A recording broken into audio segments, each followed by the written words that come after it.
From Sooner Standards, Choosing the Right Computing System, a complete Grade 5 computer science unit for Oklahoma Standard 5CSD01.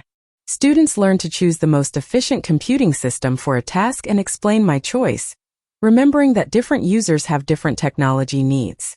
Inside, a full teacher guide with pacing, misconceptions, and a scoring rubric, plus a content lesson with built-in comprehension checkpoints.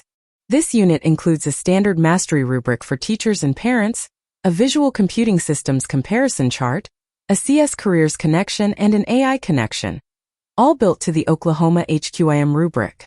Plus a 12-question assessment with answer key, group and individual activities, vocabulary puzzles, a family letter, and a certificate of achievement.